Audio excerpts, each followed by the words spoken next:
السلام عليكم ورحمة الله وبركاته.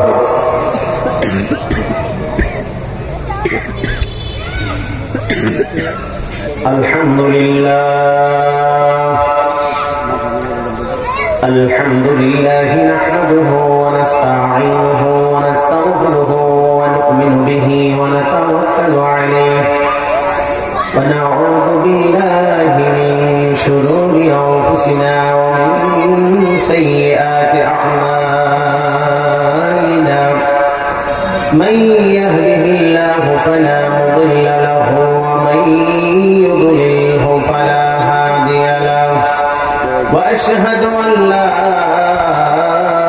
إله إلا الله وحده لا شريك له وأشهد أن سيدنا وسندنا وحبيبنا ومولانا محمدا عبده ورسوله الذي أرسل رسوله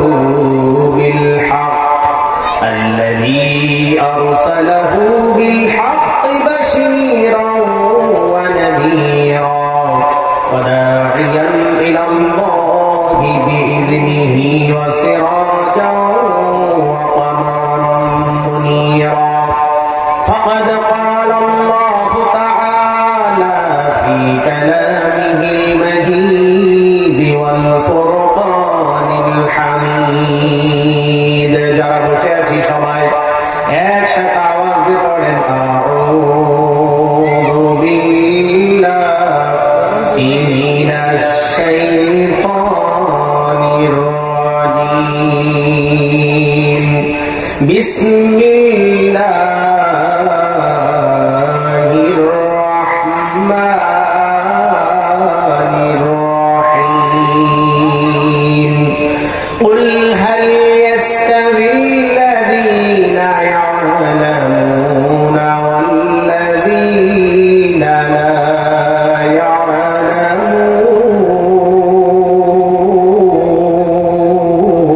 يعلمون صدق الله المولانا العظيم وقال رسول الله صلى الله عليه وسلم إن الذي ليس في جوفه شيء من القرآن كالبيت الخرب أو كما قال عليه الصلاة والسلام وقال تعالى في شان حبيبه إن الله وملائكته يصلون على النبي يا أيها الذين آمنوا صلوا عليه وسلموا تسليما সকল দরুদ ইব্রাহিম পড়ি আল্লাহুম্মা সাল্লি আলা সবাই বলি আল্লাহুম্মা সাল্লি আলা মুহাম্মাদিন ওয়া আলা আলি মুহাম্মাদ কামা সাল্লাইতা আলা ইব্রাহিম ওয়া আলা আলি ইব্রাহিম ইন্নাকা হামিদুম মাজিদ আল্লাহুম্মা বারিক আলা محمد وعلى آل محمد كما باركت على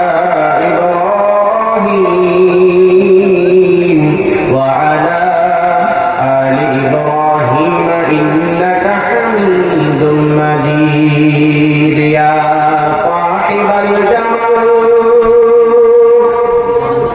يا سيد البشر من وجهك المنير لقد نور القمر لا يمكن الثناء كما كان حقه بعد أدخل بدرقي قصف مختصر بلغ العلا بكمال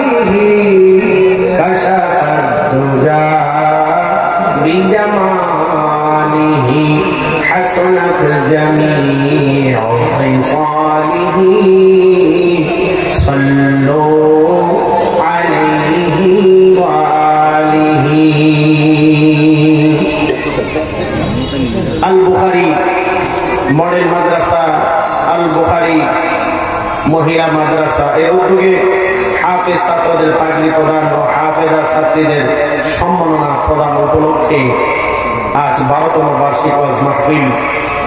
আজকের এই মাহফিলের সম্মানিত সভাপতি এবং প্রধান মেহমান ও আলোচক বৃন্দ, মঞ্চে উপবিষ্ট আসমানের নিচে জমিনের উপরে জাতির শ্রেষ্ঠ সন্তান হযরত উলামায়ে কেরাম, সামনে উপবিষ্ট আমার মুসলমান ধর্মপ্রাণ ভাইয়েরা, পর্দার অন্তরালে আমার মা ও বোনেরা এবং যে যেখান থেকে শুনছেন প্রত্যেককে আল্লাহ পাকের পক্ষ থেকে যেই নবীর মাধ্যমে আসা শুভ সম্ভাষণ সালাম দিয়ে বরণ করে আমি আপনাদের সকলকে সেই সালাম দিয়ে বরণ করছি। আসসালামু আলাইকুম ওয়া রাহমাতুল্লাহি ওয়া বারাকাতুহু। আমরা সকলে ওই মাবুদের দরবারে শুকরিয়া জ্ঞাপন করছি যে মহান রব্বুল আলামিন আজকে আমাদের সকলকে এই মাহফিলে এসে বসে কথাবার্তাগুলো বলা এবং শ্রবণ করার একটি সুবর্ণ সুযোগ মহান রব্বুল আলামিন দান করলেন। সেই মহান সত্তার দরবারে মতো সেই শুকরিয়া জ্ঞাপন করছি। সকলে বলি, জুড়ে সরে আওয়াজ বলি আলহামদুলিল্লাহ, আওয়াজ দিয়ে বলি আলহামদুলিল্লাহ।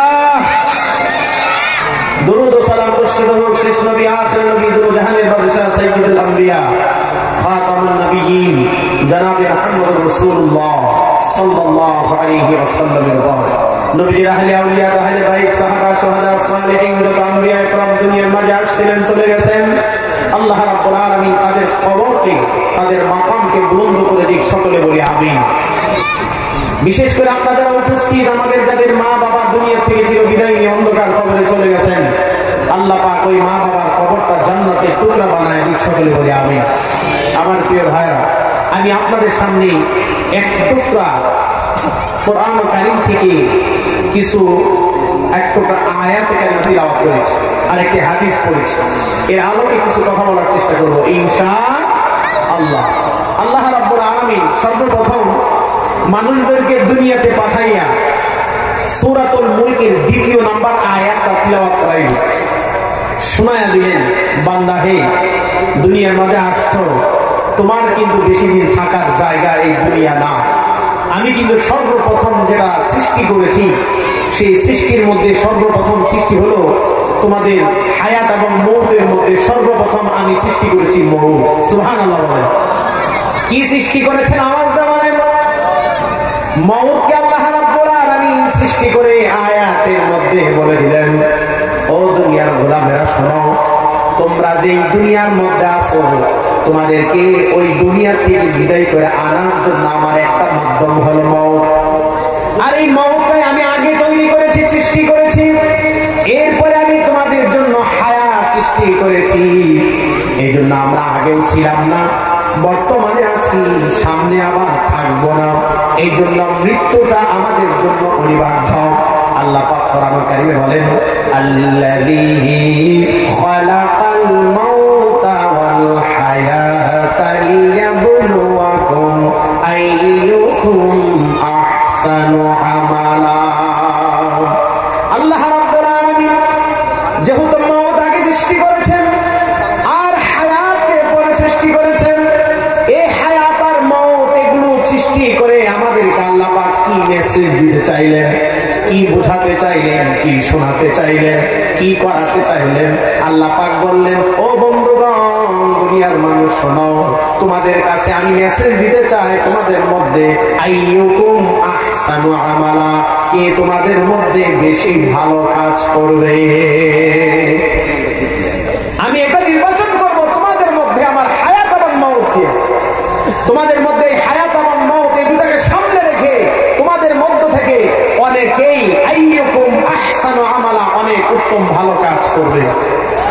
একটি হলো ভালো কাজের মধ্যে আল্লাহ তাআলার উপরে ঈমান আনা। সুবহানাল্লাহ বলেন।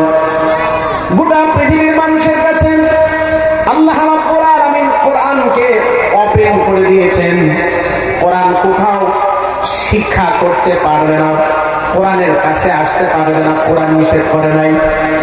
কিন্তু কোরআনের কাছে কাছে আসলে মানে যত বড় আকারের সন্ত্রাসী, যত বড় আকারের ডাকাত, যত বড় আকারের টেরর হয়, এই সবগুলো ডাকাত হয় যদি কোরআনের কাছে কোনোভাবে আসতে পারে। আল্লাহ রাব্বুল আলামিন ওই বড় আকারের জিরুকে আল্লাহ রাব্বুল আলামিন কোরআনে আসার কারণে হিরো বানায় দেয়। সুবহানাল্লাহ। কোরআন এমন এক আশ্চর্য ধরনের কিতাব যে কেউ কোরআনের কাছে আসবে, সান্নিধ্য লাভ করবে, আল্লাহ রাব্বুল আলামিন তার ভিতরে এমন ঈমান মজবুতি করে দিবে যে তার আর দুনিয়ার সামনে মাথা নত করার মতন আর কোনো উপায় তার থাকবে না। মাথা উঁচু করে আল্লাহ তাআলার সামনে বারবার মাথা নত করবে, দুনিয়ার সামনে মাথা উঁচু করে চলবে। এটাই হবে তার সর্বপ্রথম কোরআনে আসার বদলতে তার ঈমান মজবুত করা। সুবহানাল্লাহ। আল্লাহ রাব্বুল আলামিন বলেন, তোমাদের মধ্যে যতগুলো ভালো কাজ দিয়েছি তার এক নাম্বার কাজ হলো আমি আল্লাহ পাকের উপর ঈমান আনা। এই ঈমান আনার পরে ঈমানের যত কাজ আছে কাজগুলো করা। ঈমানের সর্বপ্রথম আমাদের যেই কাজ, সেই কাজটা হলো আল্লাহকে ভালো করে চেনা, আল্লাহ সম্পর্কে ভালো করে জানা, আল্লাহ সম্পর্কে চিন্তা ভাবনা করা। আল্লাহ পাক কোরআন কারীমে বলেন, ফাতাযাক্কারু ইয়া উলিল আলবাব। জ্ঞানীরা, যারা জ্ঞানী তারা আল্লাহ তাআলা সম্পর্কে জ্ঞান রাখে, স্মরণ করে, জিকির করে।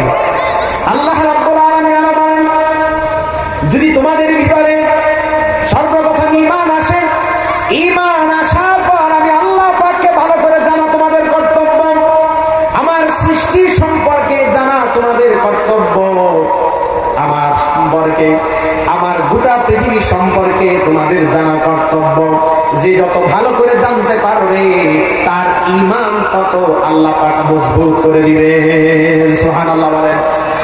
যে যত বেশি জানবে আল্লাহ পাক তার ঈমানটাকে তত বেশি মজবুত করে দিবেন। তার এক নাম্বার, আল্লাহ তাআলা সম্পর্কে যদি ভালো জানতে হয়, আল্লাহ তাআলা সম্পর্কে যদি ভালো জানতে হয়, তাহলে মাউশিকুল, অ্যারিস্টটল, পৃথিবীর বড় বড় লেখক, বড় বড় বিজ্ঞানী, সাহিত্যিক, কবি, তাদের বই পড়লে পরে আল্লাহ তাআলা সম্পর্কে বেশি জানা যাবে। আওয়াজ দিয়ে বলেন না, বেশি জানা যাবে? কি বই পড়লে আল্লাহ তাআলা সম্পর্কে বেশি জানা যায় সেই বইয়ের নাম বলেন। আওয়াজ দিয়ে বলতে হবে। বইয়ের নাম কি? কোরআন। এই আল বুখারী মডেল মাদ্রাসা ও আল বুখারী মহিলা মাদ্রাসায় কোরআন শিক্ষা দেওয়া হয় কি হয় না? আওয়াজ দিয়ে বলতে হবে, দেওয়া হয় কি হয় না? আজকে এইখানে কোরআন ও কারীম মুখস্থ যারা করেছেন, হাফেজ যারা হয়েছেন, আজকে তাদের মাথায় পাগড়ি দেওয়া হবে এবং যেই বোন কোরআন ও কারীম মুখস্থ করেছেন তাদেরকে সম্মাননা দেওয়া হবে। পৃথিবীতে এর চাইতে বড় আনন্দের বিষয় আর কিছুই হতে পারে না। সুবহানাল্লাহ বলেন। সবচাইতে বড় মঞ্চ সাজায়া, বিশাল বড় স্টেজ সাজায়া, নেচে গেয়ে ড্যান্স দিয়ে মা বাবাকে নাচায়া, সেখানে তাদেরকে সম্মাননা দিয়া মিডিয়া তুলপাড় করে তাদেরকে অনেক উপরে উঠানো হয়। এর মধ্যে খুশির কিছুই নাই।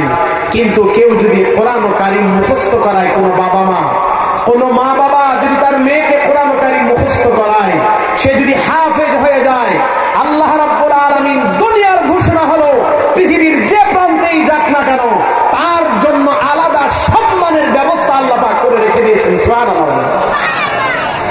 এটা হলো দুনিয়ার সম্মান, দুনিয়ার ইজ্জত। আল্লাহ রাব্বুল আলামিন তার জন্য যত সম্মান আর ইজ্জতের ব্যবস্থা করেছেন, তার এক নাম্বার সম্মানের ব্যবস্থা হলো দুনিয়ার মানুষ খাইতে পাক আর না পাক, কিন্তু আল্লাহ পাকের এই গোলামগুলোকে কখনো না খাওয়ায় কষ্ট দিবেন না। সুবহানাল্লাহ। আল্লাহ পাক এত মর্যাদা দিবেন, এত সম্মান দিবেন, পৃথিবীর ইতিহাসে কেউ নাই যে নাবালেগ অবস্থায় নিজস্ব কামায় কোটি কোটি টাকা কামাই করেন।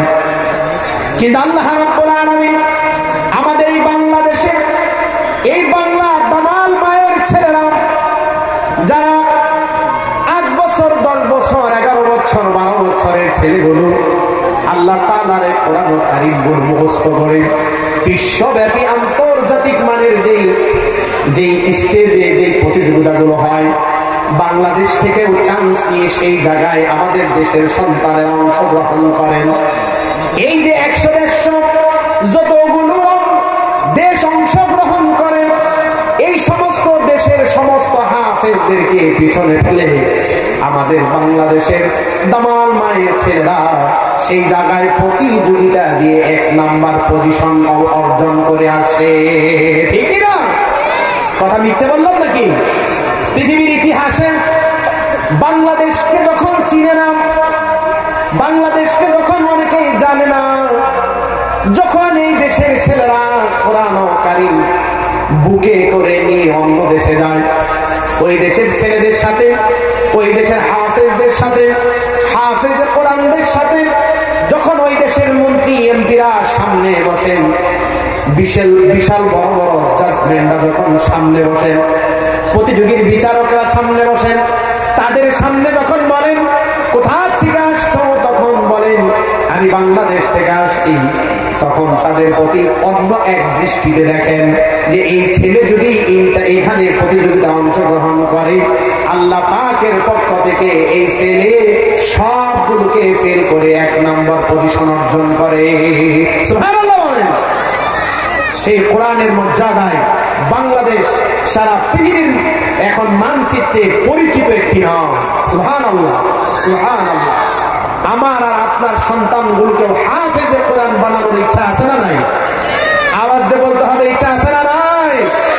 এই জন্য প্রত্যেকটি সন্তানকে অন্তত হাফেজে কোরআন বানানো, যাতে করে কোরআনে হাফেজ হওয়ার পর বিশ্ব এই মঞ্চে যেন কোরআন ও কারীমকে তুলে ধরতে পারে। এত বড় হাফেজ যেন আল্লাহ পাক কবুল করেন, বলেন আমিন।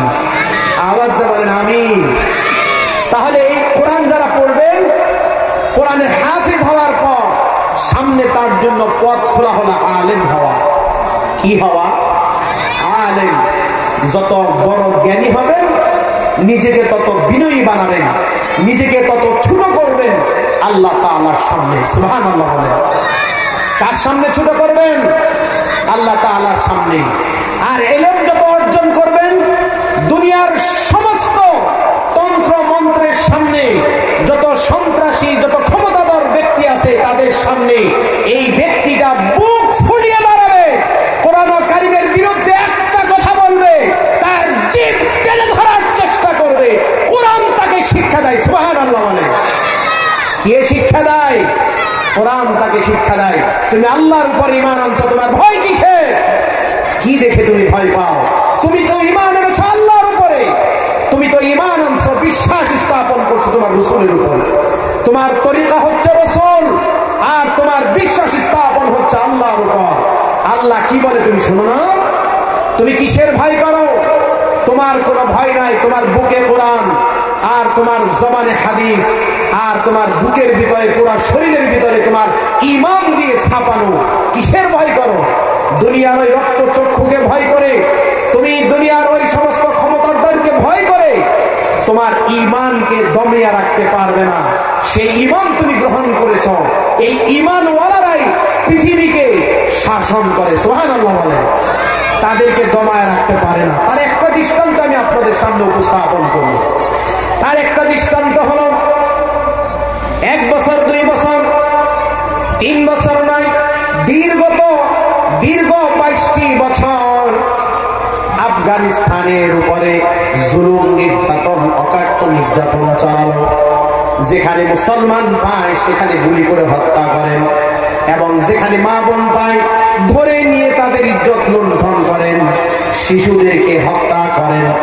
অবশেষে তারা ঈমানের উপরে এত মজবুত ছিলেন যে আমরা সব ছেড়ে দিতে পারি, কিন্তু আমরা ঈমান এক চুল পরিমাণ ছাড়ব না। তাদেরকে কোরআন শিক্ষা দিয়েছে, ঈমান শিক্ষা দিয়েছে কোরআন। এই জন্য তারা 22টি বছর তাদের নির্যাতন সহ্য করে করে তারা তাদের দেশের উপরে অটল ছিলেন, ঈমানের উপরে।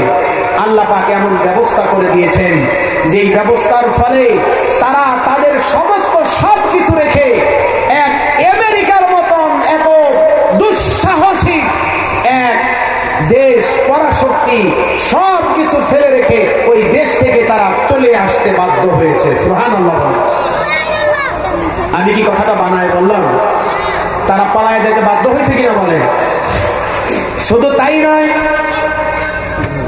শুধু তাই নয়, কোরআন আপনাকে আমাকে এমন শিক্ষা দেয় যে যত বড় ক্ষমতাধর হও তাদের সামনে মাথা নত করা না, তাদের সামনে মাথা নত করবে না, তাদের সামনে মাথা নত করেও না।